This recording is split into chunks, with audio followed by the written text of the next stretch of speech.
Hello, friends who are out there in the foyer. We're going to get started in 2 minutes. So come on in, find your favorite spot, and we'll get started in 2.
Good morning, everyone. This is your 30-second warning that I'm going to ring the bell. Please come on in and find your preferred spot.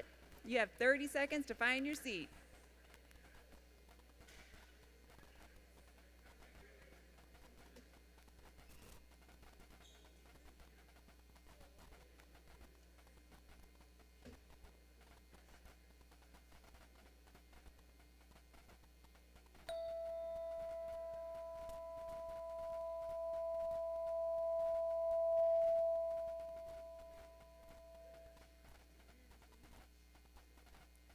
Good morning, everyone. My name is Crystal White. My pronouns are she and her, and I am delighted to be here subbing in for Claire Alexander. She will be here in about 5 minutes, but she's taking care of our young folks in the nursery, and I am swapping in for her this morning. We are an ethical humanist congregation, a community where people come together to explore big questions, to live with intention, and to work toward a more just and compassionate world. This fall, our series theme is The Power of Us, where we are exploring our humanist belief that positive change comes from human efforts.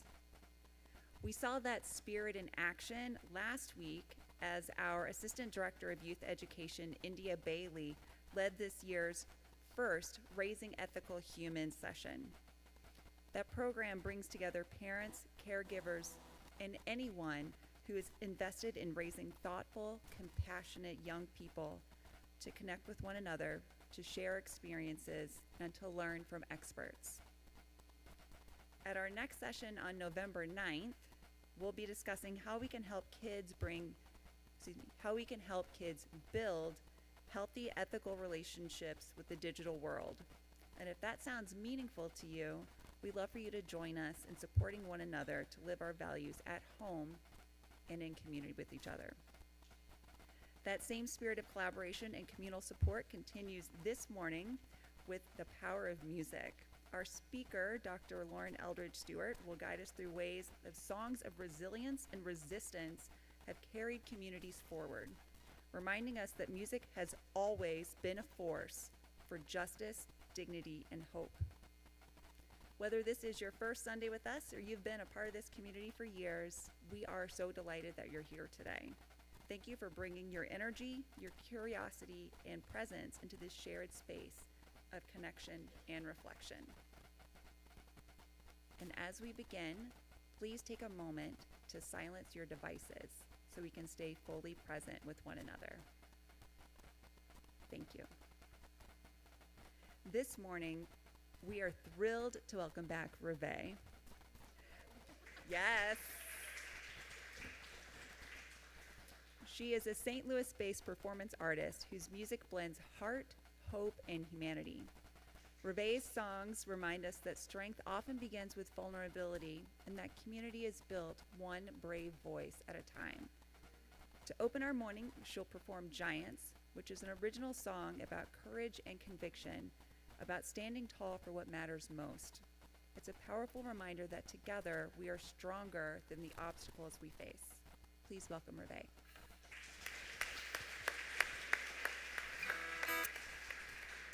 I'm not even going to hold y'all. I don't even think, did I write? There's no way I wrote that. I was like, I've never heard that about my own music. Dang, that's cool. Anyway, my name is REVÉ. This song is called Giants. I hope you enjoy.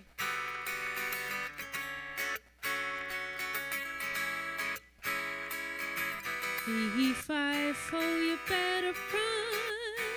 Giants ain't folding, standing strong or they holding on. Stomping out a path like in the sun. Keep getting closer, aiming right for your shoulder. Gets hard, it won't let up. When you fall down, you can get up, get up. Things will change when it comes with the weather. When it blows hard, hit the switch up, things will change. Gets hard, it won't let up. When you fall down, you can get up, get up. Things will change when it comes with the weather. When it blows hard, hit the switch up. Square your frame and look straight into fear. Fights getting lonely. Sweat starts to rolling down your face. Statue small, mental unprepared. Know you can do it. Muscle up and get through it.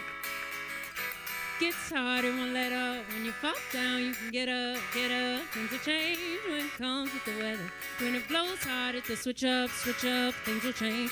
Gets hard, it won't let up. When you fall down, you can get up, get up. Things will change when it comes with the weather. When it blows hard, hit the switch up. In the dead of night, getting out of sight, I'll be alright, alright, alright. Pieces in the eye, patient with the time. I'll be alright, alright, alright. I'll be alright. Oh, gets hard, it won't let up, let up, let up, let up. When comes with the weather, oh, gets hard, it won't let up. When you fall down, you can get up, get up. Things will change when it comes with the weather. When it blows hard, hit the switch up, things will change. Gets hard, it won't let up. When you fall down, you can get up, get up. Things will change when it comes with the weather. When it blows hard, hit the switch up. Things will change. Oh, hit the switch up.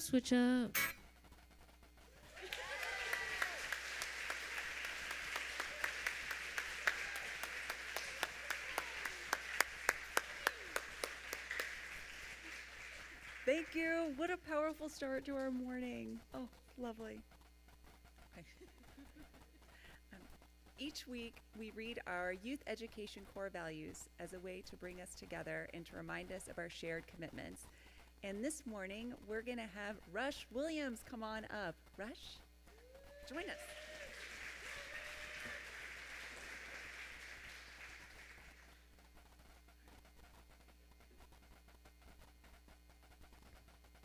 Every person is important and unique. Every person deserves to be treated fairly and kindly. I can learn from everyone. I am a part of this earth.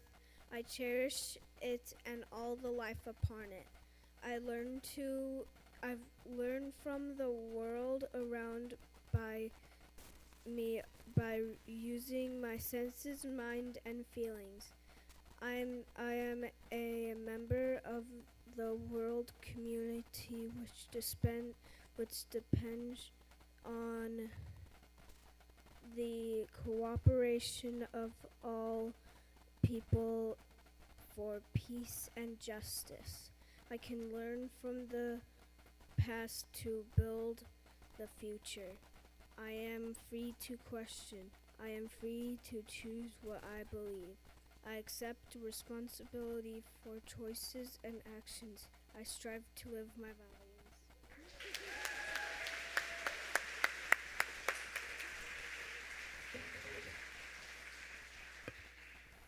Thank you, Rush. Great job. These values remind us that everyone here, no matter their age, helps make this community what it is. I heard that we had a great time in Forum this morning, where our coming of age and youth group participants joined the adults for an intergenerational conversation regarding spookiness, myths, and meaning. This week, our teens are invited to stick around for Platform, where we'll continue exploring music, justice, and connection together.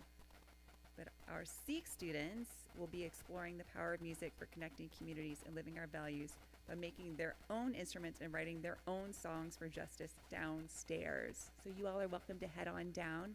I hope you have a great time, and I can't wait to hear what you create. You all, one of my favorite parts about this is always waving goodbye to the students. This morning, we get to celebrate the growth and vibrancy of our community, and I would like to welcome up Claire Alexander, who will present our next section.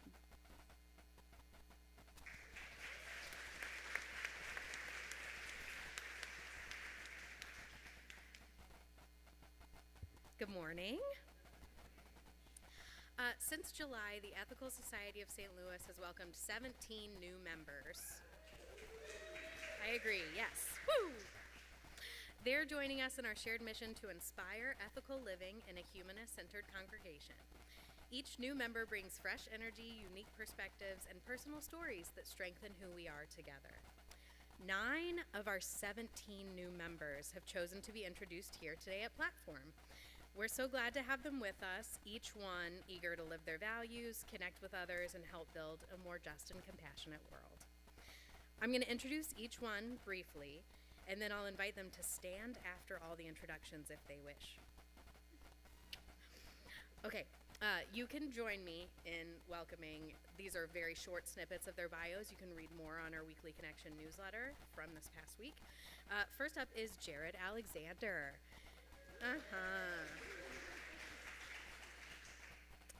He joined the Ethical Society to live his values and practice, serve his community, and model an ethical lifestyle for his daughter, Nora. Aww. She's a cutie. That's my daughter. Jared enjoys problem solving, creating efficiencies, and finding creative solutions that help people and processes grow. Kyle Reinsfelder. Woo! Ow! Ow! A dad, husband, writer, and musician who loves spending Sundays in community here at Ethical, a place where compassion, discussion, and creativity help him and his family live their values. And Chelsea Reinsfelder. Ow, ow, ow! You've probably seen Roxy and Ramona running around at coffee hour, these cutie patooties, look at that. Chelsea loves exploring new foods, reading witchy fiction, making art, and sharing adventures with her family. She's a wellness nurse consultant and has loved the warm welcome her family has received at Ethical. Shantae Hannah. A thoughtful and compassionate community member inspired by the Society's commitment to social responsibility and intellectual exploration. You might have also seen Shantae at Tuesday Women's Association and other events as well. Cole James DiGiuseppe. I promise she's a real human person. We just didn't have a picture. You can find her at coffee hour. She found the Ethical Society while searching for a non-religious community that reflects her values and feels she's found it here. Cole thrives on organization, helping others, and loves all things sci-fi and fantasy. Ari Wynn.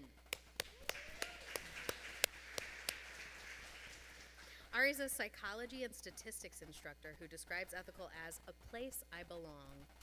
Ari brings a love of books, cats. I feel like there's cat people here. We cat people? And here we go. Books, cats, music, and spaces for queer and neurodivergent people. Deb Garbo. Yay! Deb is a retired nurse practitioner who spent 45 years in healthcare and now channels her energy into volunteering, from therapy dog work to theater groups to leading her book club. Jennifer Lewis. Jennifer is a human resources professional dedicated to building ethical, inclusive workplaces. She's also active with the Mid-Rivers Ethical Society, serving on the board and social justice committee. Ooh, I heard some things happening around there. Diana Walters Hartley.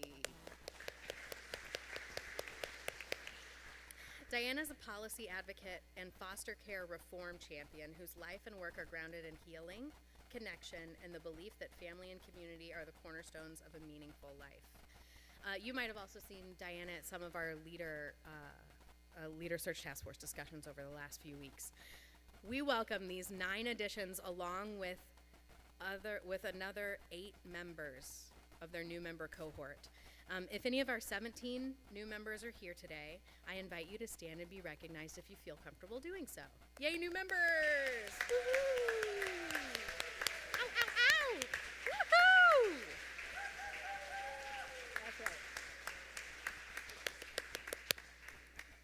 To all of our new members, we're so glad you're here. Each member of our community makes the organization stronger, wiser, and also more vibrant.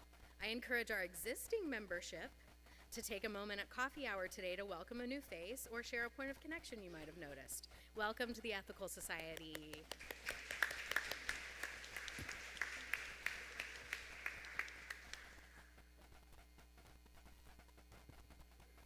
We really are so glad that you're part of this community.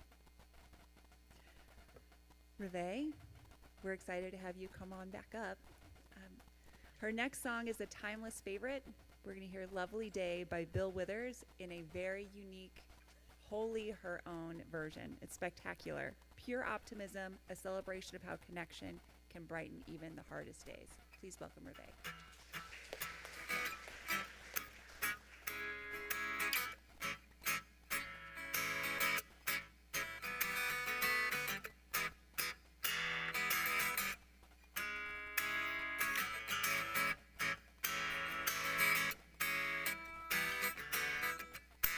When I wake up in the morning, love, and the sunlight hurts my eyes, and something without wanting, love, bears heavy on my mind. Said when I think of you, then the world's alright with me. Just one look at you, then I know it's gonna be a lovely day. Da-da-da-da-da-da. A lovely day. A lovely day. Da-da-da-da-da-da. A lovely day.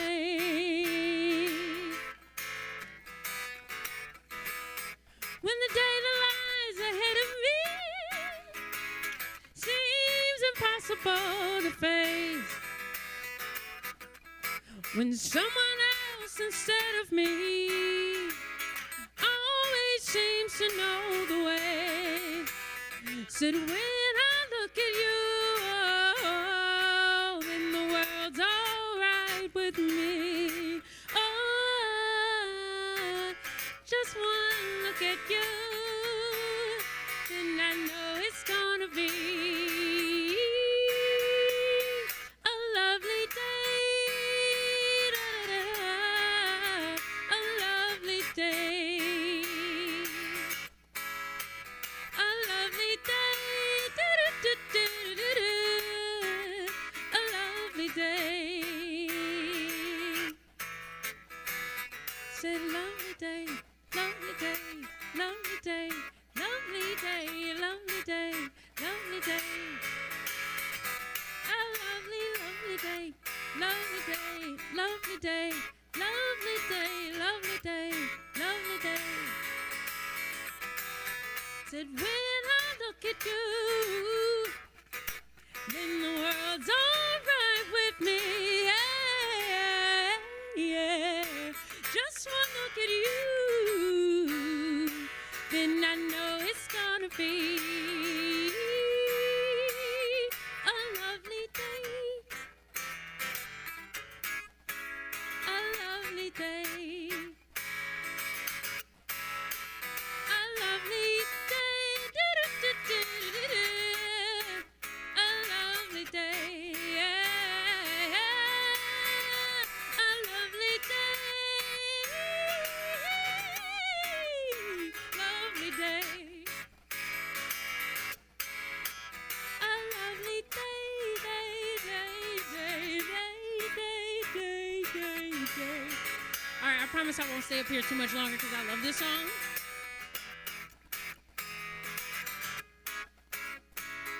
Welcome to my living room. This is what it sounds like. A lovely day. Do-do-do-do-do-do. A lovely day. A lovely day.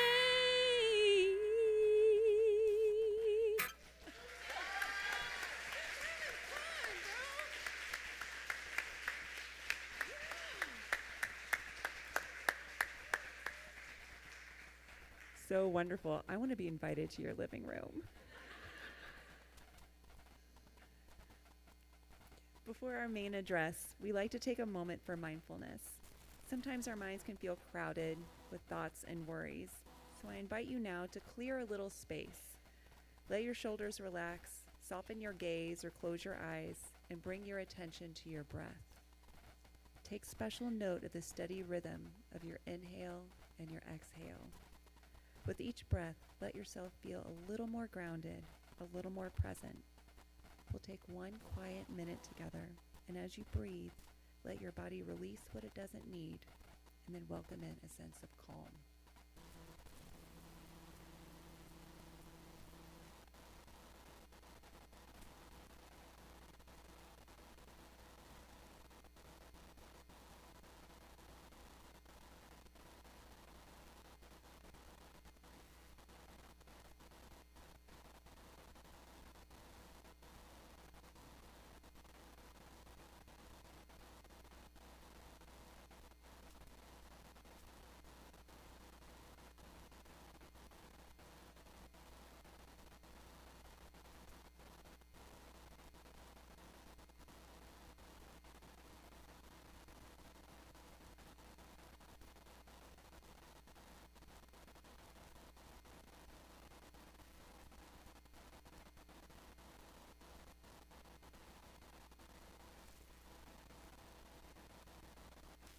Thank you.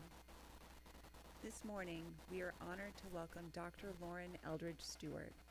Dr. Stewart is an assistant professor of music at Washington University, where her research explores the cultural power of classical music and folklore across the African diaspora.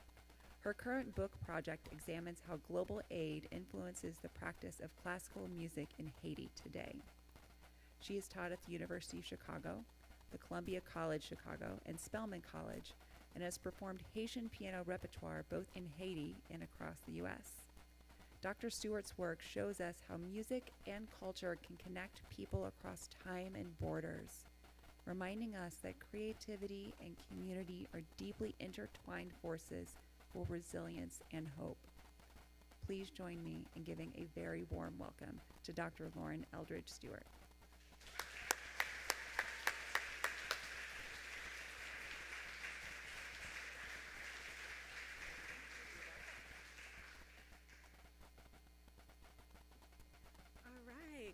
Good. Is it still morning? Great. Good morning.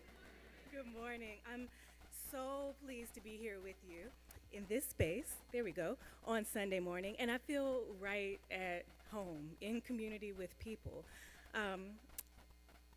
My name is Lauren Eldridge Stewart, and I'm an ethnomusicologist, which is to say I hang out with people and their music in both professional and personal capacities.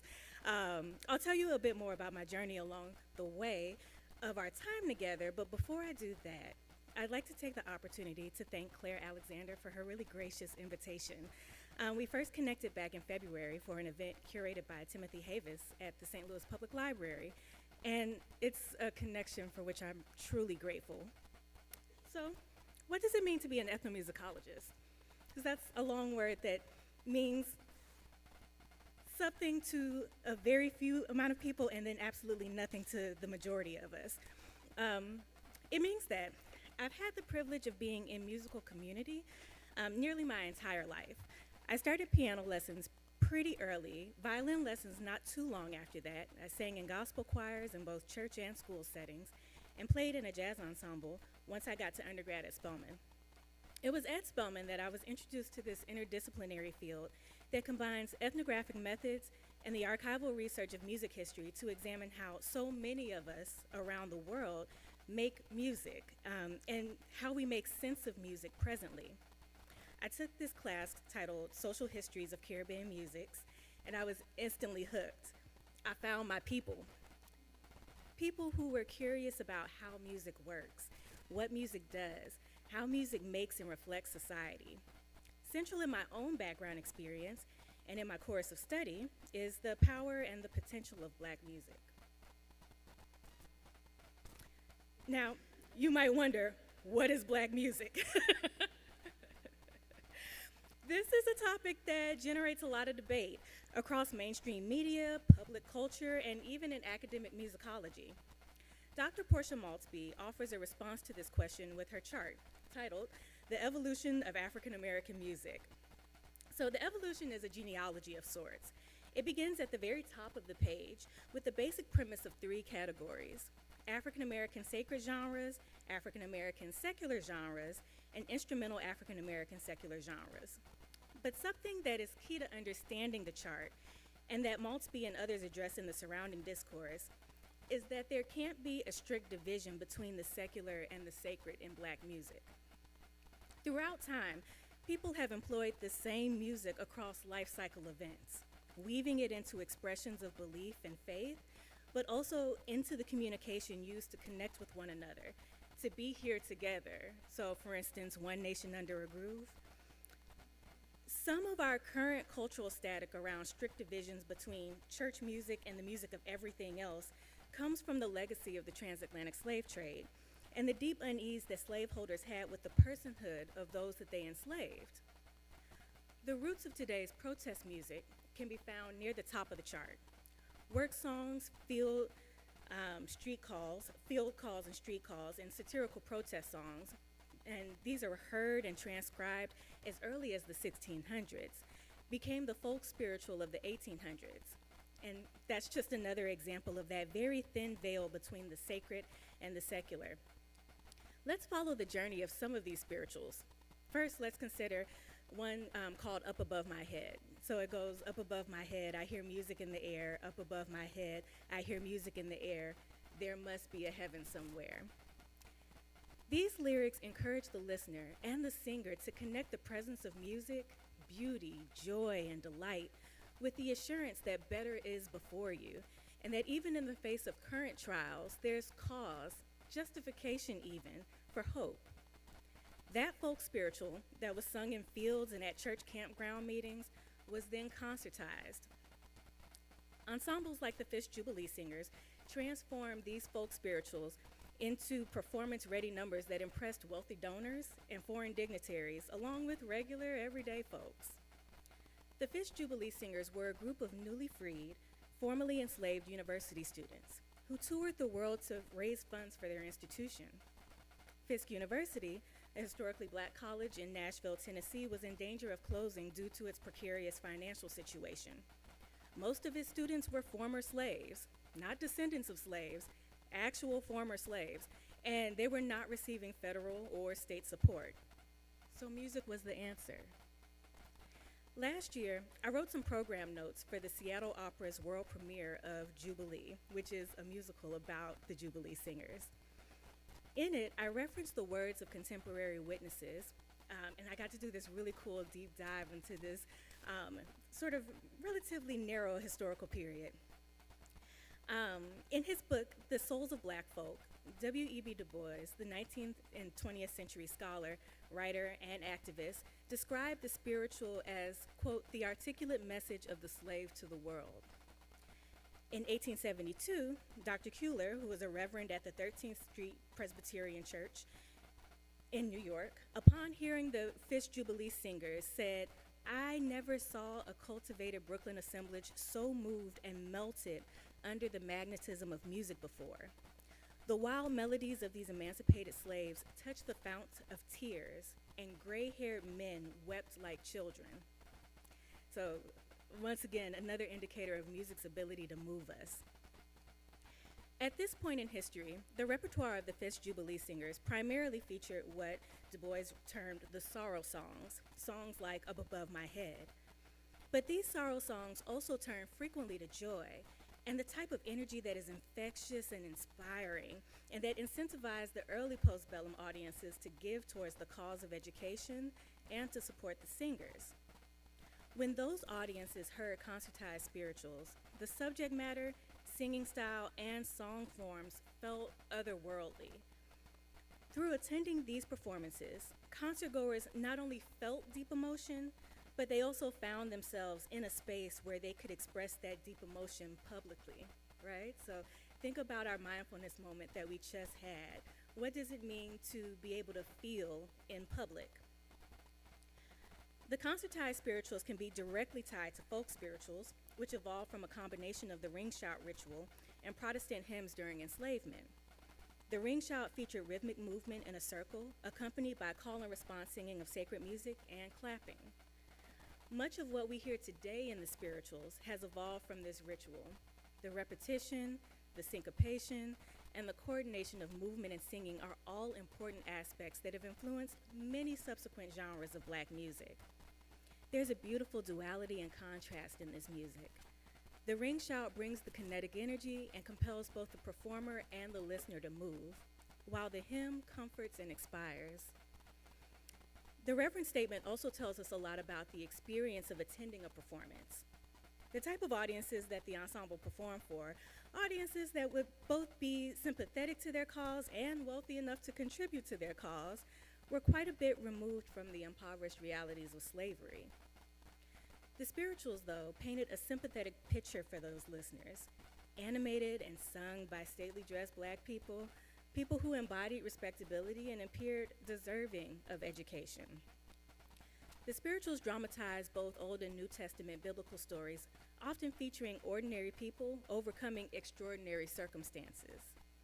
The lyrics of "Didn't My Lord Deliver Daniel" come to mind as a roll call of this type of story.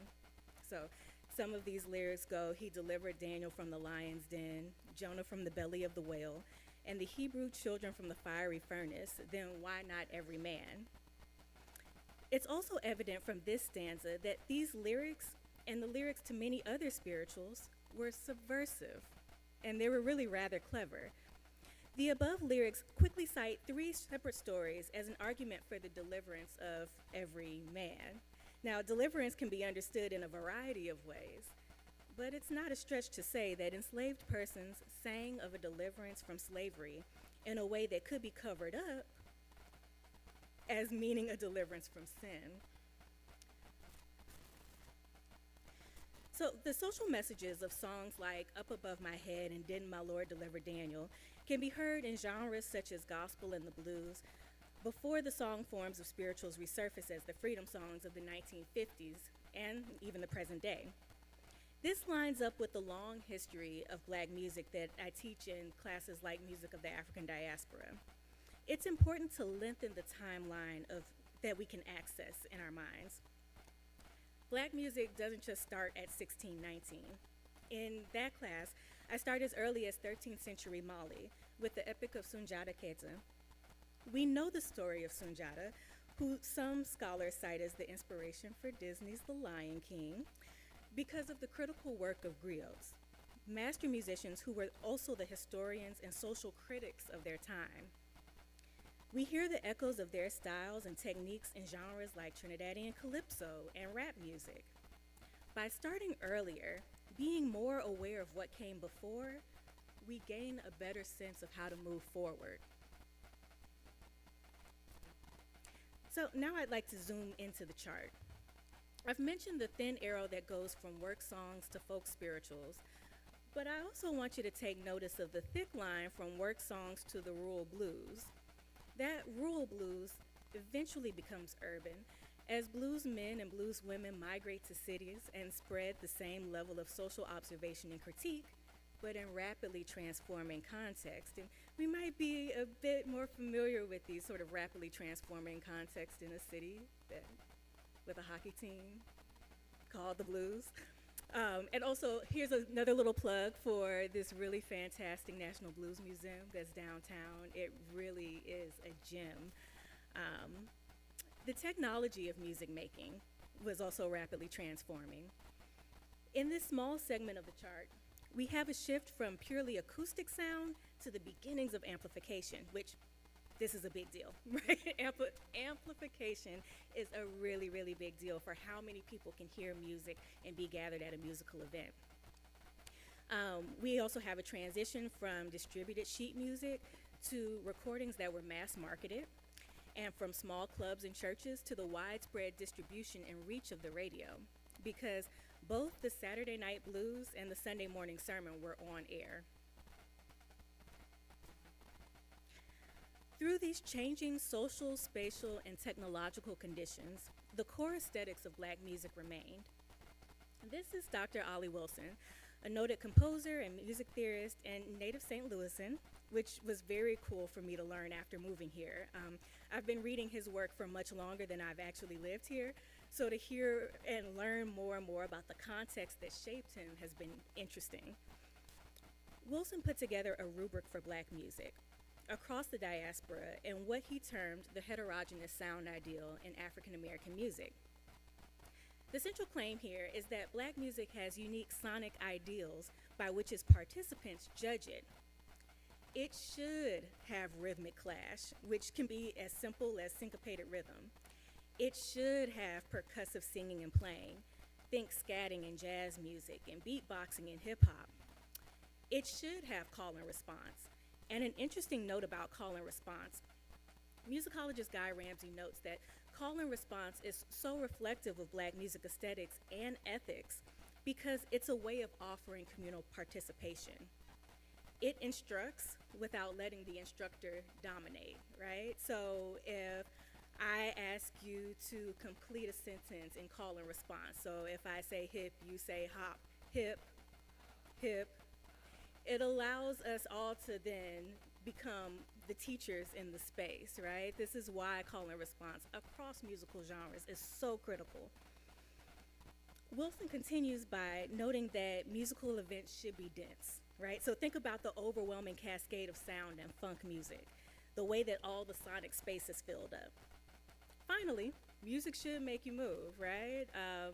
And I think the work of our dear sister REVÉ was like an example of this. I could not help but to nod my head and tap my foot to it. So I see this reconsideration of what good music is as part of the Black is Beautiful Black Power movement. This is one of the photographer Kwame Brathwaite's powerful images that serve as an assertion of Black beauty. And all of this is happening around about the same time. Jazz musicians of the 60s and 70s pushed to use his photography as album covers because they were a statement about aesthetic value. Art historian Sarah Lewis writes about how images like these are important because social movements and aesthetic movements lie in close relationship. The aesthetic moves us, sometimes to tears and sometimes to action.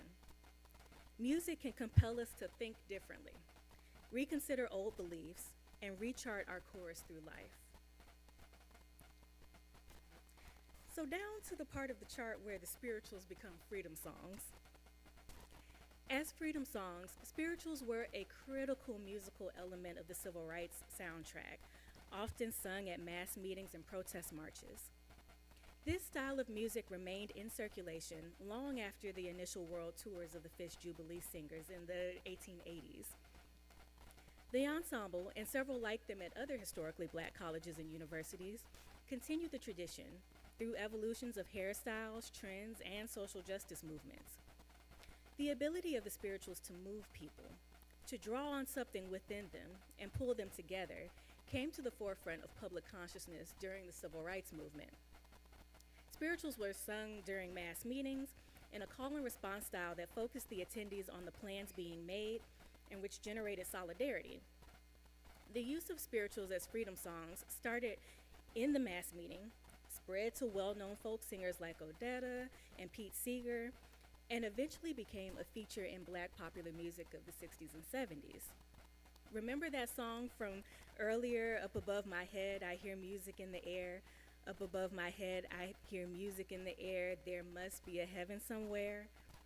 In the voice of Bernice Johnson Reagan, it became, Up above my head, I hear freedom in the air. What a profound tie between music, freedom, and hope. The soundtrack of these 2 decades, from Sam Cooke singing A Change Is Gonna Come in 1964 to Donny Hathaway singing Someday We'll All Be Free in 1973, resonates through subsequent social movements. The ethos of this music, from spirituals to freedom songs, echoes when people come together in search of answers and transformation. Consider the footage of Black Lives Matter protests and demonstrations against police brutality. Consider the activities even as closely as this weekend as yesterday, right? The spiritualist freedom song has become part of the DNA of the modern social movement. Freedom singing happens where people gather. This is an image from a civil rights movement mass meeting. In this occasion, people across beliefs from different denominations, varied social classes, gathered in churches to sing together, learn about current events, and plan social action. Kind of like what I see happening here. People also gathered at institutes like the pivotal Highlander Folk School, across races and from different cities to connect and to act. The social and aesthetic movements don't die. They merely evolve. I've drafted a timeline of some moments in U.S. culture, and of course this is not all the moments, right? But it's just a starter to help us start thinking about it. And I can confidently state that we're living in one in the current moment, though it's challenging to historicize it as it's happening. But we can absolutely hear what came before and what's happening now. I want to close this part of the presentation by remembering a moment in recent history that I've written about in the journal Music and Politics. On January 16, 2012, I circled the downtown Chicago financial district looking for a metered parking space. As I approached the intersection of West Jackson Boulevard and South LaSalle Street, I passed sporadic clusters of 2 and 3 people moving in the same directions. Some carried crutches, others carried signs. They strolled easily on an unusually warm winter day past banking institutions and the retailers that clothe their employees, Allen Edmonds, Brooks Brothers, and Taylor. When I cleared the intersection, the Federal Reserve Bank on my right, I finally witnessed the result of several planning meetings and patient, weekly prodding from the pulpit. Occupy the Dream. Several prominent Black ministers and politicians organized Occupy the Dream, a series of simultaneous demonstrations on the national holiday commemorating the birth of civil rights icon Dr. Martin Luther King Jr. Born of the contemporary socio-political climate in urban America, the name is a direct derivative of the Occupy Wall Street movement. Occupy Wall Street at that time had been criticized in the popular press as a monochromatic movement, lacking the minority participation necessary in order to be able to represent their stated 99%. The rhetoric and reputation of the Occupy Wall Street movement repelled many church-going African Americans, particularly those who identify as socially conservative. Occupy Wall Street is socially liberal in keeping with its primary millennial demographic. This issue of differing values is in part exemplified by the crucial yet divisive use of language, and especially how language is used in music. Anti-racist activist Tim Wise spoke about the difficulty of the Occupy language for minority participants, noting that the very word occupy may offend descendants of groups that have been historically disenfranchised. Even that Monday, on a day conscientiously set aside for the careful engagement and recruitment of Black people to this cause, I saw a few older Occupy the Dream protesters cringe when the popular chant, "The banks were bailed out and we were sold out," was raised. Based on the concerns of their congregants, a coterie of African American church leaders formed a separate movement that not only looked different, but that operated differently and articulated different central concerns. It also sounded different. Occupy the Dream added a racial dimension to the class concerns of Occupy Wall Street. Actions included the occasional physical, in-person protest, but also included virtual protest. For example, moving money from so-called Wall Street banks into minority-owned banks and credit unions. Leaders focused on mortgage and student lending reform, respectable issues for a broad Black religious community with middle-class aspirations. Middle-aged men wearing fraternity letters and union jackets mingled, representing both trade school and college educations in the same mix. And although not all attendees were educated in the same manner, education served as the ideal rallying point for this spontaneous community and unusual combination of diverse congregations. They were aware of the access that education provides and actively engaged the politics of respectability in their offensive towards these goals. Nostalgia reigned supreme on that crisp afternoon and transformed the protest into what I call a pedagogical community. Visiting Occupy Wall Street protesters were excited to take advantage of the Dream protesters' knowledge of the civil rights catalog of marching songs. Dream protesters themselves were enthusiastic about pulling them out and participating in a legacy of social activism that many claim had been forgotten. Others claimed that the style of protest has simply changed from linked armed marches to online petitions. Monday's protest was held on the MLK commemorative holiday, attended by elders stooped over walking sticks and young adults furiously chronicling the event on their smartphones. It was reminiscent of old civil rights photographs that some of the young teenagers present might have studied in history textbooks. The crowd was not so homogeneous as those older images, this multitude not nearly as dapper as civil rights was at mid-century. These protesters no longer follow nor are held back by a single sign.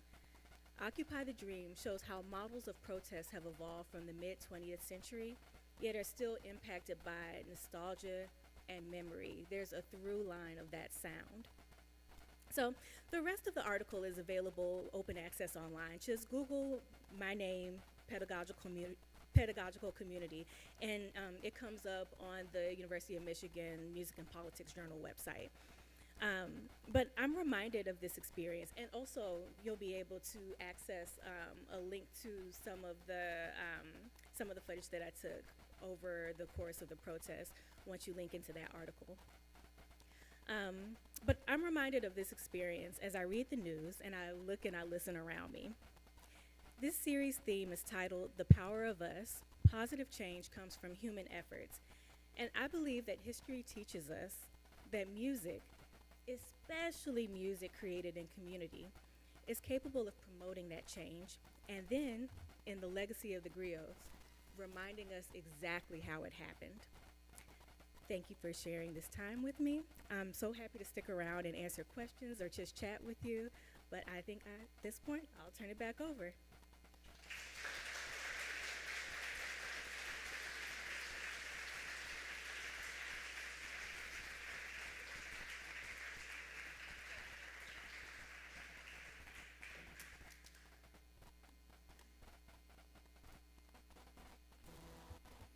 This is my second chance to learn from you, Dr. Stewart. It's such a treasure. Thank you so much for being here today.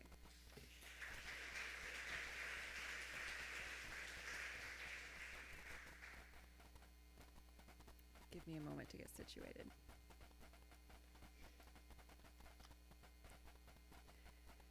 Each week, our mission comes alive not just in words, but in action. This past Friday, we partnered with the Skeptical Society of St. Louis to host author and sociologist Phil Zuckerman for a free public talk on humanism and moral life in a secular world. The event was a celebration of curiosity, collaboration, and community. And a special thank you goes out to Ethical Society member Robin, I'm mispronouncing your last name, Robin Glotaski. Sorry, Robin, I mispronounced it again. Whose leadership and connections with Phil and the Skeptical Society make this partnership possible.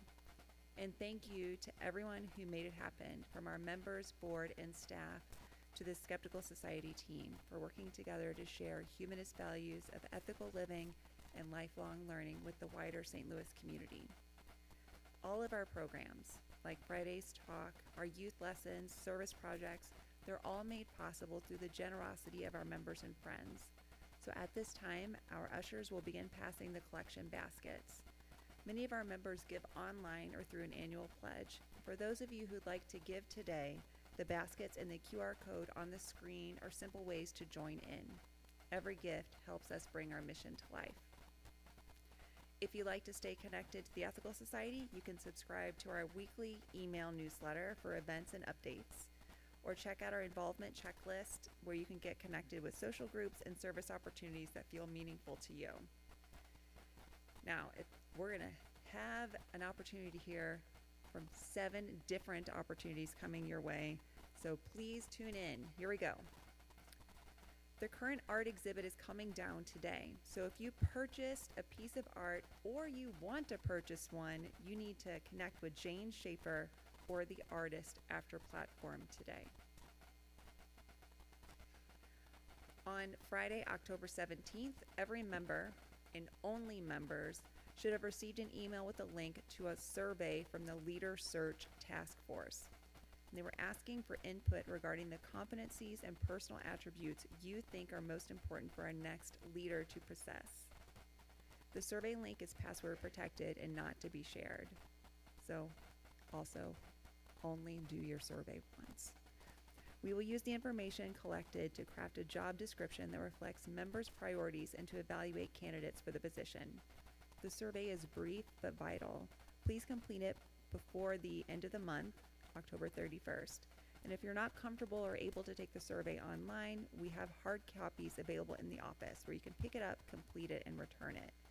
Our goal is maximum participation, because the work of selecting a new leader is both a privilege and a responsibility of the membership of the Ethical Society. So let your opinions count.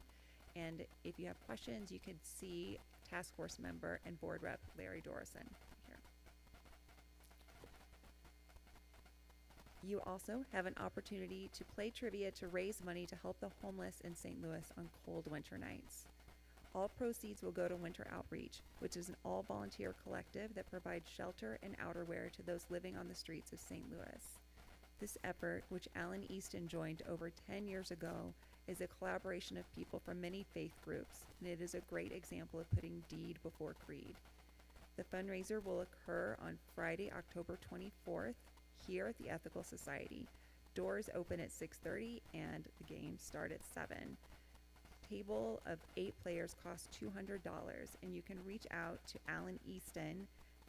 Alan is right over here, if you have questions. And Alan would like to note that this effort is different from that of the Atheist Alliance Helping the Homeless, which our next announcement pertains to, because we are collecting hot hands and other warming items for our Service Sunday collection to benefit Atheist Alliance Helping the Homeless and Power for STL, to be packed up on October 26th, because Service Sunday is next week, October 26th. So instead of coming here to learn from experts in forum and in platform, you'll have the opportunity to learn with and about each other as we do community service together. We'll have seated and active opportunities that are suitable for folks ages 5 and up. Forum will have 2 projects: honeysuckle abatement out in the Ethical Woods and emergency contraceptive kit packing in the Becker room. Note, nothing happening in the Hanky room. Everyone will report to the auditorium at 11 a.m. for welcome and instructions. From there, you'll have your choice of 7 different service projects to do until 12 o'clock.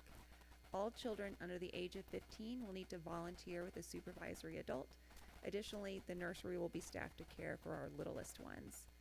Finally, if you know that honeysuckle removal is your jam, you need to come dressed for work outside, and feel free to bring your preferred gloves and tools from home. We have another service opportunity on joining with our Ethical Good Deeds team on Thursday, November 13th to help food outreach, give nutritional support to needy St. Louisans with HIV or cancer. Food Outreach is known for its Food is Medicine program designed by registered dietitians. So you'll be working with them at the Food Outreach Center down in Olive Street in the city of St. Louis. We need a total of 15 people to help on one of these two teams. Client grocery packing, which would be helping clients fill food orders, and then doing 3-portion meal packing, which would be portioning, packing, and sealing food. That is a standing job, where the other is a mix. If you're interested, please connect with Maxine Stone or Stephanie Segala. You need to register in advance by November 6th. Last one. It is that time again, you all. Who will be here for this year's Karaoke Star?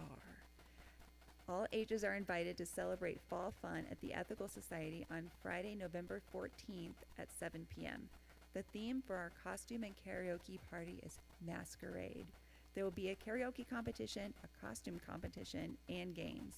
Children's activities will be in the Hanky Room. The adult party will be in the Becker Room. And if you want to compete in karaoke, there's a sign-up form online. $10 for tickets can be purchased at the door using cash or PayPal. So come and have a great time. All proceeds will benefit the Ethical Society. Whew. Please, let's warmly welcome REVÉ back up for one more performance.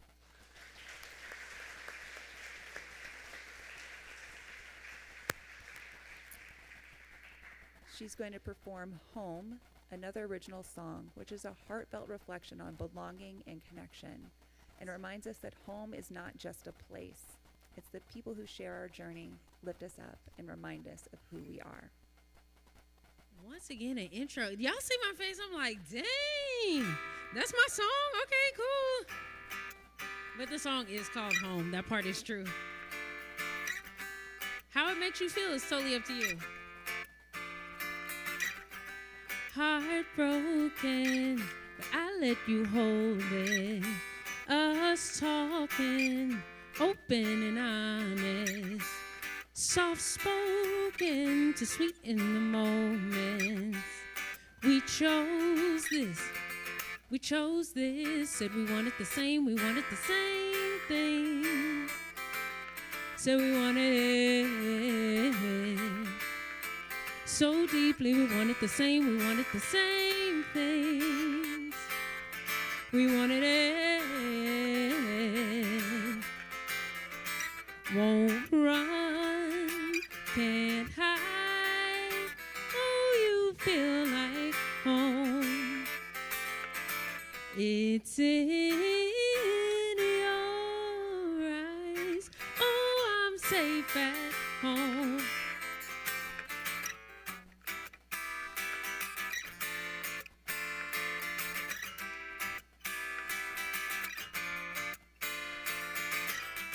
Our friendship just elevated. Stay locked in, no trepidation. Our banter, keeping the jokes in. We chose this. Said we wanted the same thing. Said we wanted it so deeply. Said we wanted the same thing. Said we wanted it, yeah. Said it won't run, can't hide. Oh, you feel like home. It's in your eyes. Oh, I'm safe at home. To be loved, cozy and safety. fully known, best place to be.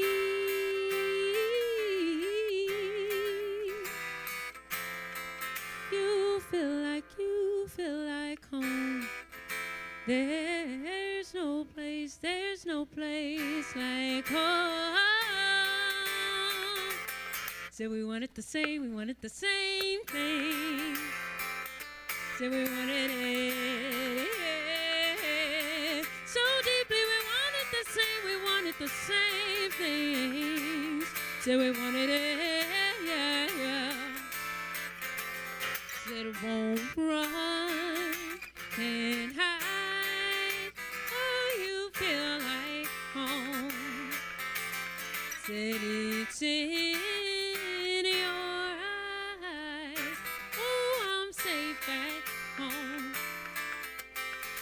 Yes, I'm safe at home. Yes, I'm safe at home.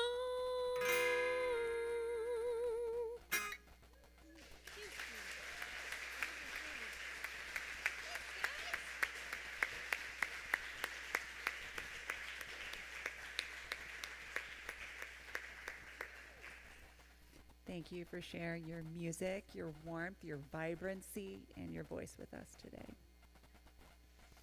And thank you to Dr. Lauren Eldridge Stewart for sharing your insight and passion with us this morning, and for filling the space with music and with joy, and to everyone here for being part of this community. Dr. Stewart reminded us that music has always been about more than just sound. It's a bridge between people and generations. It's a tool of resilience and resistance and connection that carries communities toward justice and towards hope. That message lies at the heart of our fall theme, The Power of Us, highlighting our humanist belief that positive change comes from the actions of people. Each time we come together to create, to listen, and to care, we move a little closer to the just and compassionate world and the future that the Ethical Society aims to build. After platform, please join us downstairs for coffee or conversation. You'll find coloring pages and conversation card decks to spark reflection, a continuing the conversation table for dialogue about today's topic, and our library table with resources on humanism, music, and justice. I hope that you'll come back next week for our Service Sunday platform, which is a favorite Ethical Society tradition.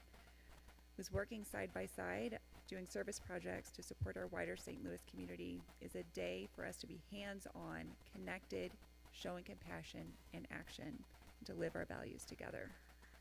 Oh, thanks.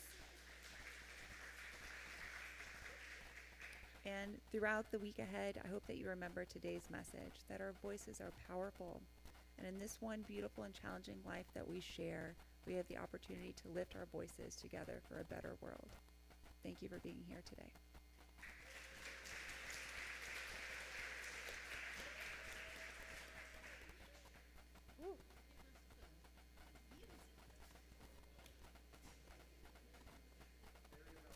Oh my gosh. There's no way. Thank you.